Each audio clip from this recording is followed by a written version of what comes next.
और सरकार ने जब इसको इम्प्लीमेंट किया था उनको लगा था कि जनता खुश होगी, उन्हें शाबाशी देगी, लेकिन ऐसा कुछ भी नहीं हुआ है। जो पहली प्रॉब्लम है वो है माइलेज ड्रॉप की। मतलब जब इथेनॉल पेट्रोल में मिक्स किया जाता है तो गाड़ी की माइलेज गिर जाती है। मतलब अगर आप उन गाड़ियों में E20 फ्यूल डालेंगे तो वो गाड़ी खराब हो सकती है, और ऊपर से पेट्रोल का प्राइस भी फिक्स है, तो इसमें जो व्हीकल का ओनर है इसको लॉस ही लॉस है। सवाल ये नहीं है कि इथेनॉल ब्लेंडिंग सही है या नहीं, सवाल ये है कि ये मैंडेटरी क्यों है, हमें ऑप्शन क्यों नहीं दिया गया।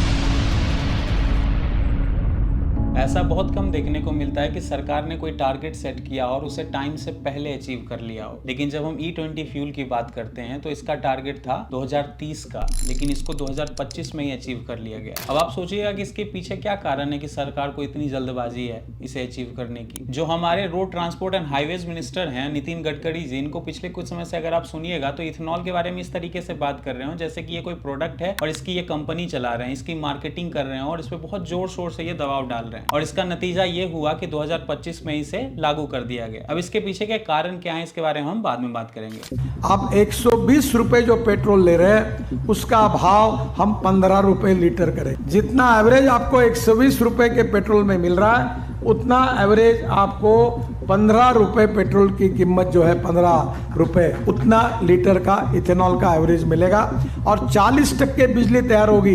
एक बात आपकी सच है कि इथेनॉल में डालने के बाद उसके कैलोरिक वैल्यू पेट्रोल में थोड़ा है तो थोड़ा सा उसका एवरेज में कमी आती है, पर धीरे धीरे 100% इथेनॉल पर हम जाएंगे। में इथेनॉल बनता है, तमिलनाडु में बनता है, हम हर जगह पर इथेनॉल का यूज कर सकते हैं पेट्रोल के अलावा, और पेट्रोल के पंप खुल रहे हैं। So ethanol can be a good fuel. Ethanol 27% का अभी वो शायद नियम आप फाइनलाइज कर रहे हैं, तो ये कब किस स्टेज पे आएगा? 27% का अभी कोई फाइनल नहीं हुआ है जी।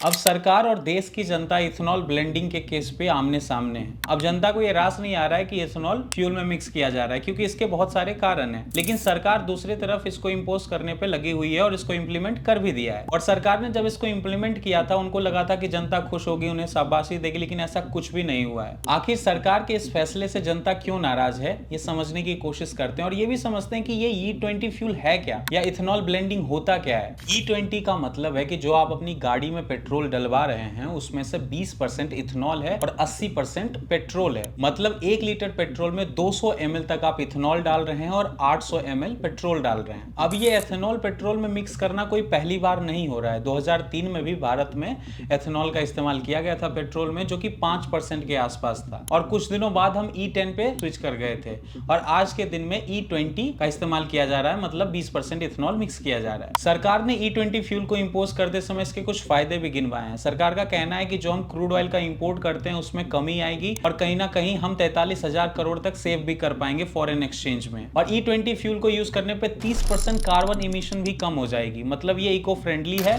और इसके कारण पोल्यूशन कम उत्पन्न होगा। तीसरा, सरकार का यह कहना है कि इससे किसानों के इनकम में बढ़ोतरी होगी, क्योंकि जो इथेनॉल का प्रोडक्शन होता है यह गन्ना, चावल, गेहूं के रेसिड्यू से होता है। अब इसका प्रोडक्शन किसान करते हैं तो इनको इससे फायदा होगा, और फिगर के हिसाब से 40,000 करोड़ तक पूरे देश के किसानों को मिलेंगे। इसके साथ साथ सरकार और उनके मंत्री ब्राजील के भी सक्सेस स्टोरी को बता रहे हैं। उनका कहना है कि ब्राजील में बिना किसी दिक्कत का E27 और E100 फ्यूल का इस्तेमाल किया जा रहा है। अब रियल में सच्चाई क्या है इसके बारे में हम आगे आपसे बात करेंगे। अब सरकार ने तो इसके बहुत सारे फायदे गिनवा दिए हैं, लेकिन लोगों का क्या कहना है और सच में क्या क्या प्रॉब्लम्स आ रहे हैं उस पर नजर डालते हैं। जो पहली प्रॉब्लम है वो है माइलेज ड्रॉप की। मतलब जब इथेनॉल पेट्रोल में मिक्स किया जाता है तो गाड़ी की माइलेज गिर जाती है, क्योंकि एथेनॉल एक ड्राई फ्यूल है और ये बहुत जल्दी इवेपोरेट हो जाता है। नीति आयोग का भी यही कहना है कि E20 फ्यूल को इस्तेमाल करने से जो माइलेज है 6 से 7% तक कम हो जाएगी। और लोग जब से E20 को इस्तेमाल कर रहे हैं तब से उनका कहना है कि उनके गाड़ी का माइलेज 25 से 30% तक नीचे गिर चुका है। अब जो दूसरी प्रॉब्लम है कि E20 फ्यूल को यूज करने से व्हीकल भी डैमेज हो सकता है। अब 2023 से पहले कोई गाड़ी ऐसी आई ही नहीं है जो E20 फ्यूल के कंप्लायंट हो। मतलब अगर आप उन गाड़ियों में E20 फ्यूल डालेंगे तो वो गाड़ी खराब हो सकती है। इथेनॉल प्लास्टिक और रबर के लिए भी अच्छा नहीं है, और इसके कारण आपके फ्यूल टैंक में अंदर से जंग भी लग सकता है और समय से पहले खराबी आ सकती है, आपको बार बार गाड़ी को ठीक करवाना पड़ सकता है और हो सकता है समय से पहले आपको गाड़ी भी चेंज करनी पड़ सकती है।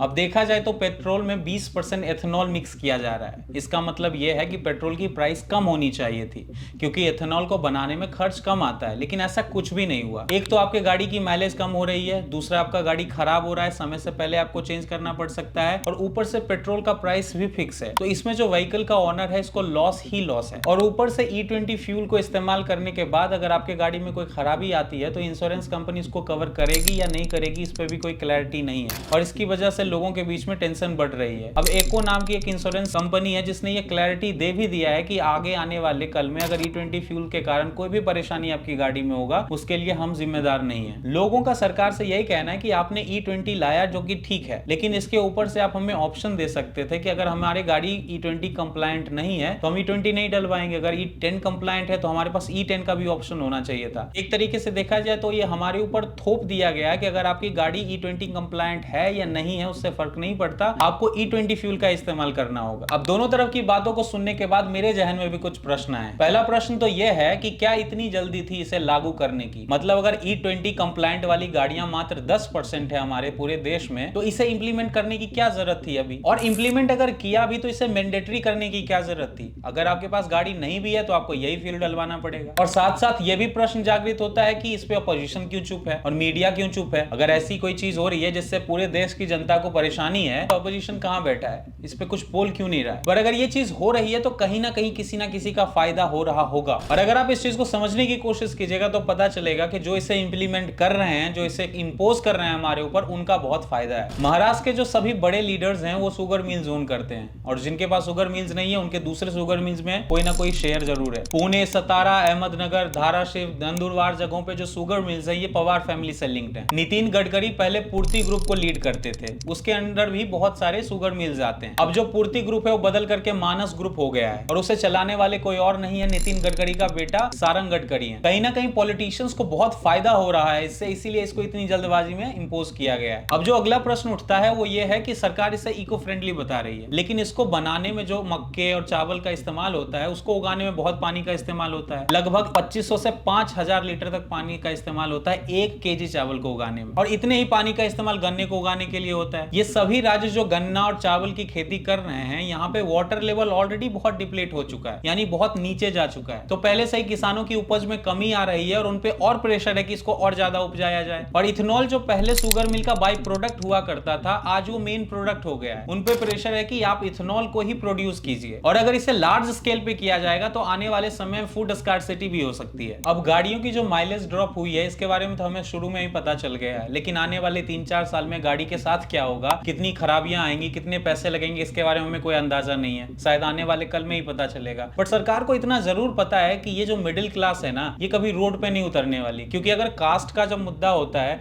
तो एक कम्युनिटी है जो कि रोड पे आती है, किसान का जब मुद्दा आता है तो किसान कम्युनिटी के लोग रोड पे आ जाते हैं, लेकिन जो कार वाली कम्युनिटी यानी कोई कम्युनिटी नहीं है, ये स्कैटर्ड पीपल है। अब मिडिल क्लास में भी बहुत सारे लोगों के पास गाड़ी है, बहुत सारे लोगों के पास गाड़ी नहीं है। अब जिनके पास है इस प्रॉब्लम के बाद वो क्या करेंगे? कुछ दिन तक परेशान होंगे, कुछ दिन तक सरकार को गाली देंगे, उसके बाद आदत सी बना लेंगे, मजबूरी में ढल जाएंगे और ज्यादा से ज्यादा अगर गाड़ी खराब हो गई तो लोन पे गाड़ी लेंगे और उसका EMI भरते भरते उनका समय चला जाएगा। और सबसे बड़ी बात यह भी है कि उनके पास समय ही नहीं है रोड पे आने की, तो सरकार इस बात का सबसे ज्यादा फायदा उठाती है। अब जब मिडिल क्लास के लोग पैसा खर्चा करते हैं मार्केट में, यानी गाड़ी खरीदते हैं, कोई भी सामान खरीदते हैं, तो उससे GST आता है, उससे भी सरकार को पैसे मिलता है। तो कहीं ना कहीं सरकार के लिए विन विन सिचुएशन है। अब सरकार ब्राजील का एग्जाम्पल बहुत दिनों से दे रहे हैं, लेकिन ब्राजील में एथेनॉल ब्लेंडिंग को इंप्लीमेंट करने में कई दशक लग गए थे और उनकी जो गाड़ियां हैं वो भी E20, E100, E30 कंप्लायंट है। और जहां तक बात रही अमेरिका की, अमेरिका में भी लोगों को ऑप्शन दिया गया है या तो आप E15 का इस्तेमाल करें या फिर E10 का इस्तेमाल करें। वहां पे E10 कंपलसरी है और E15 ऑप्शनल है। लेकिन हमारे देश में ऐसे कोई लॉजिक को नहीं लगाया गया, बस ये देखा गया किस नेता को कितना फायदा हो रहा है,